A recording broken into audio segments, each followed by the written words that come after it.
What's good, y'all? It's Lork here. And as we all know, next Saturday is UFC 316, Omalley versus Dvalishvili 2 in the Prudential Center in New York. And in this video, starting from the early prelims all the way to the main event, I'm going to be giving you my predictions and what bets to take for each fight. Starting off with the early prelim opener of Salkilld versus Ashmouz.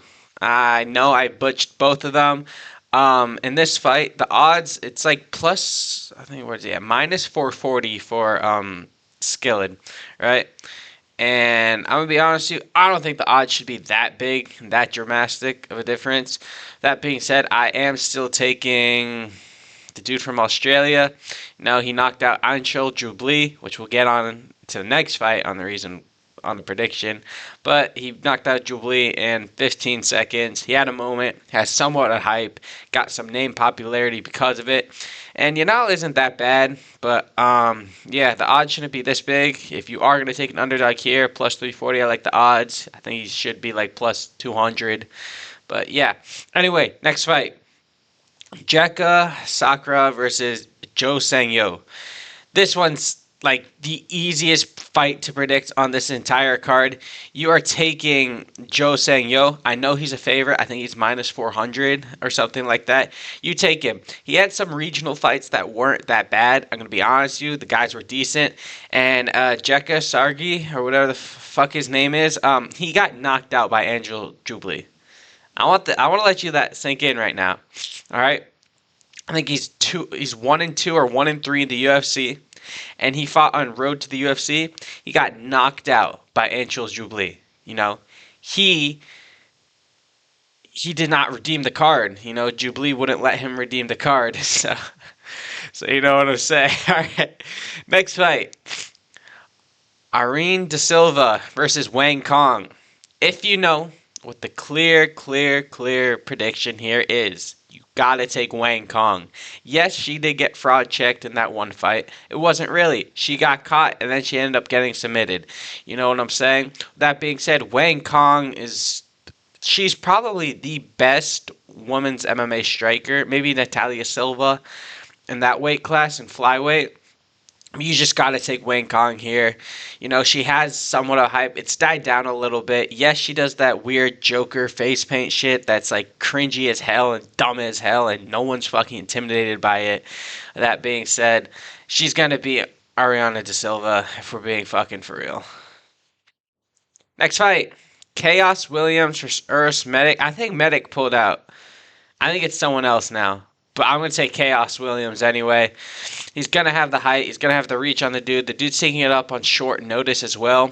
I forgot his name. But Chaos Williams should just KO him. He really should just KO him. Alright. Nothing really else to be said there. Yeah. Medic pulled out. Alright.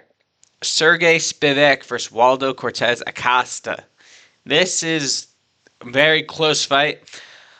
I'm gonna take the underdog here. I'm gonna take Salsa Boy. All right. You know, with Spivac, he's like good. He's good compared to a lot of heavyweights. You know, but I feel like he doesn't have that it factor. He doesn't. He's just an NPC heavyweight. Like we all see it. We see like a Ty Burrow. We see it with Spivac. You know, they're well rounded, but they don't excel at like one thing. You know, Spivac has decent ground game and all that. But you know, he's taken plenty of losses, plenty of knockout losses in his life, you know, in his career. He got knocked out by Gon, he got knocked out by Aspinall, he just got knocked out by Jalton Almeida. So it's like I don't know. He had momentum. He had like a 4 or 5 win streak at one point. Doesn't anymore. And Waldo, I do think it's decent, even with like his short ass reach. Like, I don't know if that's real. If you're 6'4" with a 5'10" reach, like that's just I don't know how the fuck you're built like that. But yeah, I'm gonna take Salsa Boy in this fight by KO. I think he's gonna chin him. I think he chins Spivak. I'm being honest with you. Yeah, I'm gonna take Salsa Boy plus 110. All right, next fight. It is not Johnny Walker. Johnny Walker has pulled out of the fight. It is going to be Brenson Rebiro. This is pretty going to be clear. It's going to be a clear decision.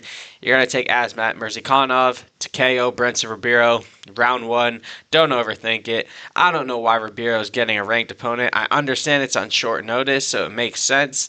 But Murzakanov 14-0 with 10 KOs. Ribero's 17-7, has gotten chinned multiple times and has literally no good wins in the UFC.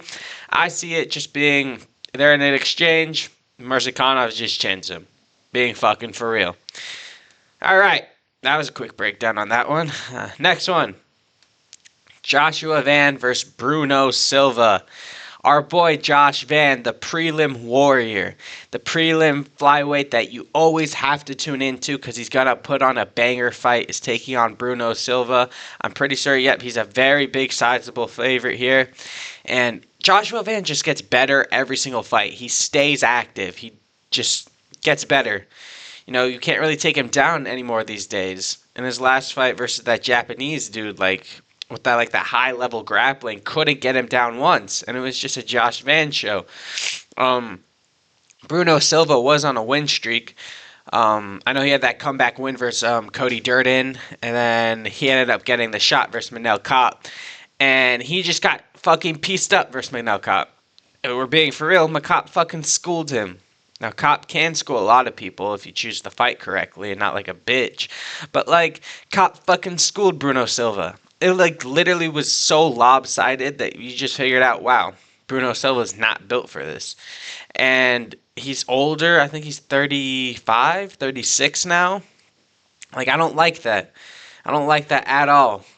Josh Van is 23 and he's improving. He's young. He's hungry. And I think Josh Van is going to win by odds here. I can't see shit. All right, whatever. I'm going to take Josh Van by decision or late round TKO. Same thing. Josh Van, he's just that volume fighter. He's going to walk forward. He lands 8 significant strikes per minute, which is just absurd, especially at, flyweight because they don't have that much pop, but just any weight division. Landing 8 significant strikes per minute is just crazy. If you don't tune into a Joshua Van fight, I don't fuck with you. You have to watch him. And I'm taking Joshua Van to win this one by decision. All right, that's it for the prelims. Now, on to the main card, starting off with Vicente Luque versus Kevin Holland. I'm going to take Kevin Holland by 45-70, and let me tell you why. Okay, so with Vicente Luque, we all know he hasn't really been the same since the Jeff Neal fight. And obviously that makes sense. He had multiple, brain fucking injuries, there's internal bleeding in his brain or some shit, I'm pretty sure, and he had to be out for almost 2 years after it, after the Jeff Neal fight. And then he comes back, he stinks it up versus RDA, just taking RDA down and just laying on top of him, which wasn't the best sign. He won the fight, but it's is Luque still Luque? And then we see it in the Joaquin Buckley fight. He just crumpled up in a ball and just gave up. It's you just don't like to see that. And now in his last fight, did he beat Themba Gorimbo? Yes, but he literally caught Gorimbo literally in the first exchange, dropped him, got him in a dark shows, put him out cold. It was great. I also just not that high on Themba. I'm going to be honest with you. Obviously, he has name value because of his story with The Rock, but I don't think he has name value.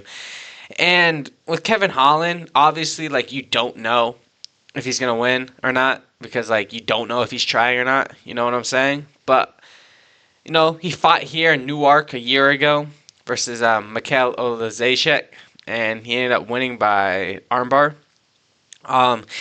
Luque doesn't have the best offensive grappling. He's a very good submission artist, don't get it twisted. But he likes to stand and bang. Well, old Luque, I don't know what he's going to do now. But I really don't see Luque taking him down. And I think if it stays on the feet, I think Kevin Holland could just use his range, and then find that 45-70 eventually, straight down the pipe, fucking bang.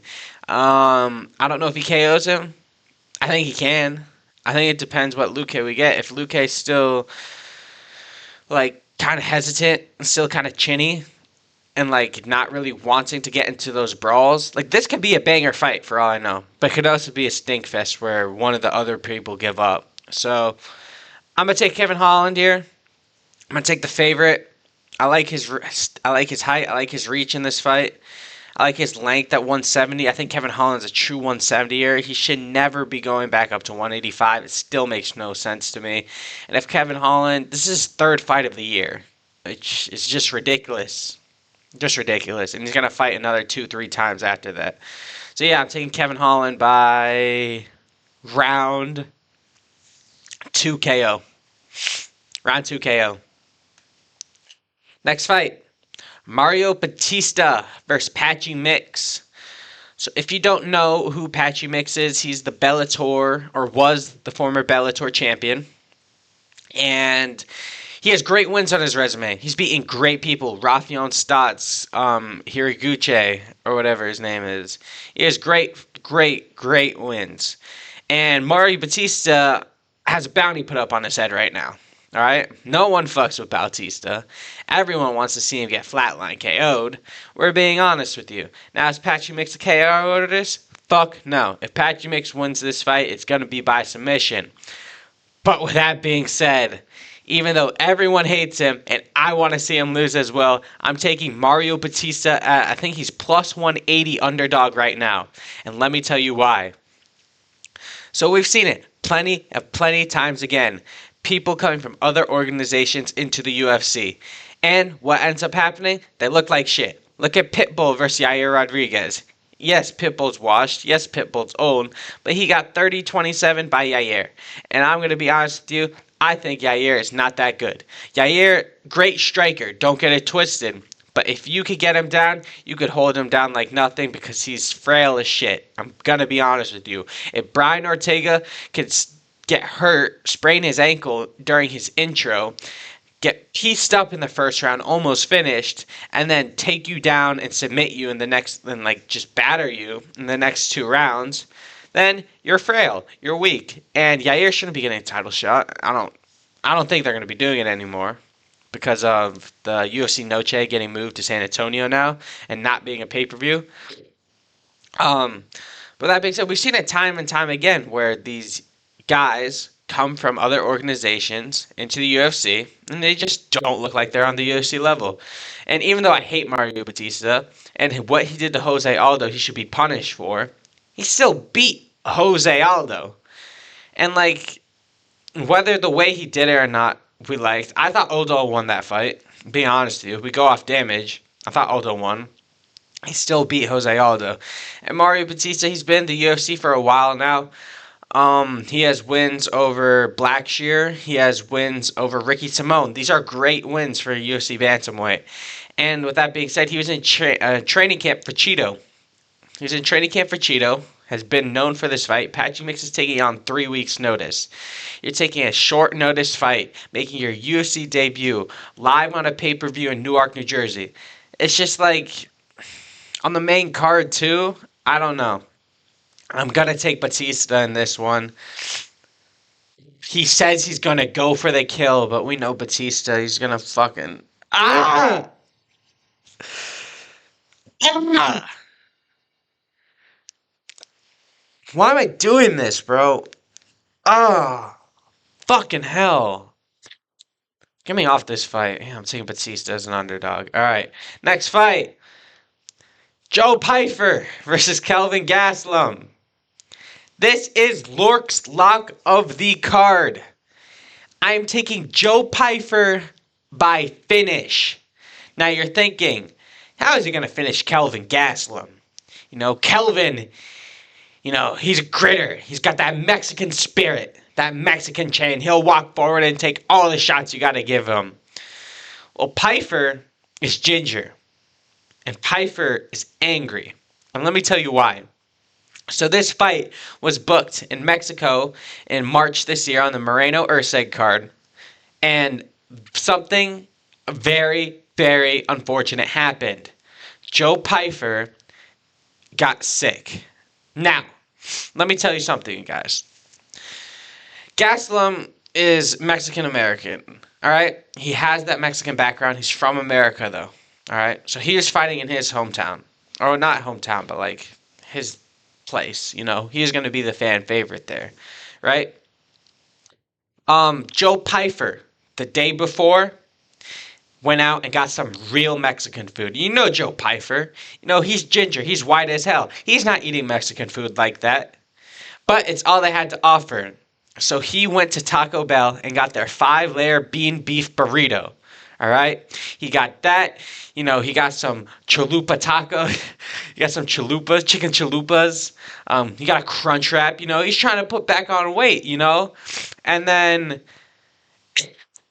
he downed it all with a Baja Blast. So, you know, Pyfer, like, if he was going to go out there wearing the white UFC shorts, you know, you'll be able to see the shit stains in the bottom of them, you know. You know, Pyfer got that true Mexican experience, and, you know, his stomach just couldn't handle it. It was straight liquid, you know. There was no forms of any solid. It was all just liquid. Straight water. Like, damn near clear, too. It looks like he was, like, pissing himself. Like, he was, like, dehydrating himself. Like he was cutting weight. But it was really just him shitting from all the Mexican food. You know what I'm saying? Yeah. Now they're fighting in New Jersey. Now, if you know where Pyfer's from, Pyfer is from Philly. All right? He's that Philly guy. He's got that Philly attitude. He trains and fights out of there. That's like an hour and a half away from Newark. So now Pyfer's going to be in his hometown-ish. And he's going to be more of the fan favorite here. You know what I'm saying? And Pyfer trains with Sean Brady. Gastelum fought Sean Brady. What happened? Sean Brady fucking ragdolled and submitted him. You know? And as much as we want to clown Joe Pyfer for his loss to Hermanson, like, he's good. He's really good. You know, he's got power. He has submission ability. And I think he's going to... Gastelum's never been KO'd, but I could see a world where Pyfer's the first one to do it. I don't like the way Gastelum's career is turning out. Him taking all this extended time off. Him missing weight versus D-Rod. And all these things like that. But, like, I don't know. I'm taking Pyfer. And I'm going to take Pyfer by round 2 or 3 KO or submission. You could take that. You want better odds. I think the best odds would probably be taken by decision. But, you know, Pyfer, he ain't going for no fucking decision. So, yeah, this is my lock. Obviously, I'm going lock by finish. I guarantee it. All right? Guarantee. Guarantee. All right. Now, on to the co-main event. Juliana Pena versus Kayla Harrison. Now, there are men that wish that they had the physique of Kayla Harrison. We're going to be honest with you. Like, look at her fucking arms right here. Look at her fucking triceps. Look at her traps, you know? That's a fucking man. That ain't no chick. Even her face, like, structure looks like stone. She's just so fucking, like, testosterone. Like, she's got veins popping out of her arms just standing there, not even flexing. You know, there are men that wish they looked like Kayla Harrison. All right? And Juliana Pena, like, they just gifted her the win versus Raquel Pennington. I'm going to be honest with you. They just gave it to her because she has more name value and will talk shit on the mic. But, like, with Pena, like, you got to go back and see those fucking Nunes fights. The first one was good because she ended up winning, but that was the biggest shit show of a fight I've ever fucking seen. It is literally her just running towards Amanda Nunes, just throwing her hands, going like these, just landing some punches, like no technique whatsoever, and just gassing out Nunes for some reason. And then the rematch, Nunes 50-43'd her. So it's like, I don't even know what to say at that point. And Pena didn't even look all that in her last fight. I'm gonna be honest with you. It should have been Raquel Pennington that got it, but no one really cares. I preferred to have someone with a personality with the title than fucking no personality Raquel Pennington. But yeah, Pena's not that good, and she's does good grappling, but like the grappling for Kayla Harrison's her strong suit. Two-time Olympic judo gold medalist. You know, it's like she's just going to just beat up fucking Pena. We're gonna see domestic abuse just live on pay per view. And even though Kayla Harrison couldn't get her grappling going in her last fight versus Caitlin Vieira, Caitlin Vieira is decent. I mean, last night she beat the fuck out of Macy Chasson, just took her down and laid on top of her, but she's okay. Um, but yeah, 5 rounder. The only question really you have for Harrison here is how's gonna her cardio gonna stand up? Is she gonna be gone? What happens in the rounds 4 or 5? She's just gonna like, because the weight cut's hard for her. She has a hard weight cut. Penny is not gonna have a hard weight cut. Physicality wise, like Kayla Harrison's really big, but like, is that weight cut gonna be too draining for her for the championship rounds? That's the only question you have going into this. Taking Kayla Harrison by round 2, ground and pound TKO. That's what I'm taking. We're gonna see a man beat up on a woman live on pay per view. On to the main event. Merab Dvalishvili versus Sean O'Malley 2. It's a clear fucking answer here. You gotta take Merab. I'm going to be honest with you. Sean O'Malley has one way to win this fight and one way only. A rounds 1 or 2 flatline KO. And I think the shot that he needs to land on Merab is a knee. I think that's the only way. I'm being honest with you. With Merab, we've seen him get hurt before, yes. But the only way he's been hurt in the Morales fight and in the Cejudo fight was what? A left hook. When have we ever seen O'Malley hurt someone or KO someone with a hook?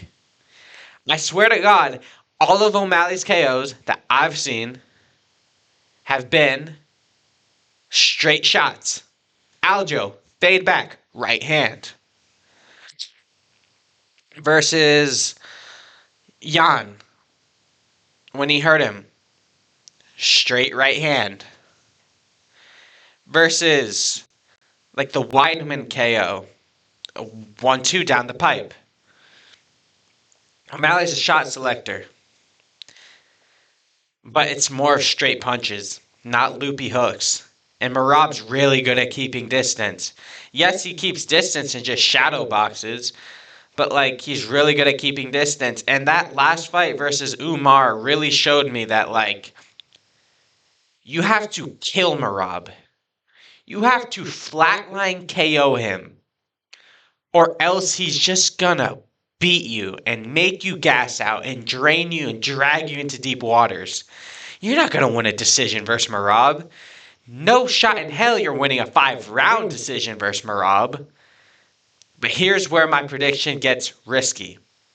As you know, I'm a risk taker, entrepreneur, and a gambling man. I see the odds of minus 325 for Merab. Why not spike things up? He's only done it one time in the UFC.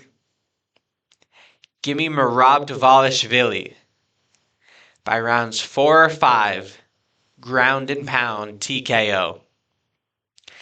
Now I know what you're thinking. What the fuck? Why are you taking Merab by a finish? Merab and finish don't go together. There was multiple times in that first fight where I think what round was it? It was round 4 or round 2 where Merab's on top of him and he's just letting his hands go and he's landing like 10 significant strikes with nothing going back to him. And Merab's so much physically stronger than Omalley because O'Malley's got that fair wire, long fighter type of build. Merab is so much more physically strong than him. I feel like O'Malley's not going to be able to prevent the takedowns. And Merab's just going to keep on pushing and shooting and pushing and shooting. And unless that broken toe really has to play a factor into it, I think Merab's going to get him down. I think O'Malley's going to gas out. You know, O'Malley's like saying, like, oh, I lost the fight because I had a hip injury. I had to put all this drugs away. I had to stop doing social media. I have to have no distractions going into this fight. I got to be locked the fuck in. I got to get it done. We're going to fucking do this. I'm going to get the belt back, and the Sugar Show is going to be back. I don't really know if I like that for him. And to be honest with you, I saw the Izzy vlog, and he does look very locked in. But I also saw like a photo or a video of him in crutches in the background. So like, I don't really know if like that's really the issue. It's just like, obviously you're repping takedown defense and all that, but like, you're not gonna be able to go into a Merab fight and think, okay, I'm gonna stuff every single takedown, unless you're like Jose Aldo. Like, you're not gonna stuff every single takedown. He'll catch you over swinging, which happened a lot in the first fight. O'Malley would overswing, and then Merab would just shoot and double leg, take him down. But with that being said, for O'Malley, his keys to victory is he has to be on the pressure. He has to be going forward. With wrestlers in UFC, they don't like trying to shoot takedowns off their back foot. It's not good for them. You don't want to be doing that. How are you going to shoot a takedown from back in the cage? You know, they like to put on the pressure, back you up in against the cage, close distance, and get the takedown. O'Malley has to be on the front foot. We saw it in round 5, on the front foot. He was the one leading the pressure, leading the dance. And what happened? He kind of hurt Merab. The teep to the body, all that. I don't really think Merab was hurt. I think Merab faked being hurt to get the takedown. But that's just a myth from me. He really could have been hurt, to be honest with you. But O'Malley has to be going forward, and he has to catch Merab with something, and I think it has to happen within the first 2 rounds. Gotta be honest with you. I don't like you going to round 3, or round 4, or round 5 with Merab Dvalishvili. And in the first fight, this could be something like a DDP Strickland kind of a situation as well. You know, like we saw in the first DDP Strickland fight, it's like, oh wow, I thought Strickland won. I thought it was a robbery or whatnot, right? Then DDP defends the belt versus Izzy. He wins that. And then they do the rematch again after Sean Strickland beat Acosta, who shouldn't have gotten a Strickland fight, and waits all this time to rematch DDP. And then the second fight, it's just like not even close. It's not even competitive. You know, I think Merab is just starting to gain somewhat of respect and starting to being liked by fans. And also, like, in the first fight, O'Malley was more the fan favorite, right? They're fighting at the Prudential Center. Merab, I know he doesn't anymore. I'm pretty sure he trains and fights out of Las Vegas. But he started his career Long Island, Saralongo. So he's going to be the hometown guy here. You know, O'Malley's hype kind of died down a little bit, especially after the Sphere loss. So I think Merab's just going to take momentum into this one. So O'Malley just hasn't fought anyone. He's a very undeserved title shot. But I think Merab's just going to... I think we're going to see a beating. I'll be honest with you. I really don't know if O'Malley's going to have moments like that in this fight. And I'm a gambling man, so I'm going to take Merab by finish. You know, that's probably going to be like plus 1,000. It's taken by KO. And I got him late rounds TKO. I'm going to do it. I'm going to put $5 on it. $5 to win 500. So yeah. I'm taking Merab. Yeah. If anything else happens this week that's interesting and noting of, I guess I'll make another video about it. With that being said, that's my predictions. I got O'Malley. I got Merab, not fucking O'Malley. I got Merab. I got this goblin face guy beating this lesbian. So yeah, I want to go to it too. If I go to it, I'll do a vlog. But yeah, I think I'm just gonna watch it with a couple of my guys. So yeah, give me Merab, and I'm taking him by late round 2 TKO. So yeah, I'll see you guys till the next one.